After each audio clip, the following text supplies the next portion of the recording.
د هیواد وچې میوې په وروستیو کلونو کې په نړیوالو بازارونو کې ځانګړی ځای موندلی او د بهرنیو پیرودونکو پام یې ځان ته اړولی.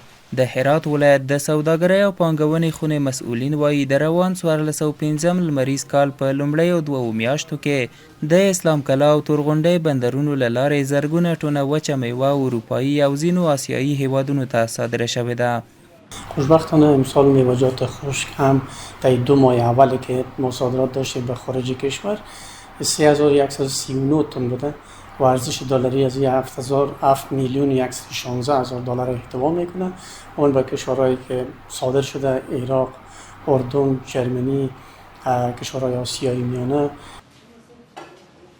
بلخوا ځینې پلورونکي په دې باور دي چې د وچې میوې صادراتو دوامداره زیاتوالی به د هیواد د کرنیزو محصولاتو ارزښت لوړ کړي او د هیواد د باکیفیته میوو نوم به په نړیوالو بازارونو کې لا ډیر وځلیږي.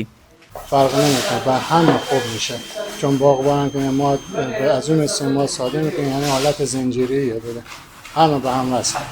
یه چیزی هست که معرفیه که بمانه کیفیت زیاده یک چیزی که تبلیغی برای کشور خود نمیشه. صادرات بیشتر صورت بگیره کاربار همه خوب میشن بیاقین اسبا همه کلا د یادولو ده چې بادام، پسته، وچ انځر، د زردالو کشته، بیلابیل ډوله کشمش، آلو بخارا، د پستې مغز، چارمغز او ممپلي هغه وچې میوې دي چې په بهرنیو بازارونو کې ګڼ شمېر مینوال لري. سید عالم هاشمي، هوریت رادیو، هرات.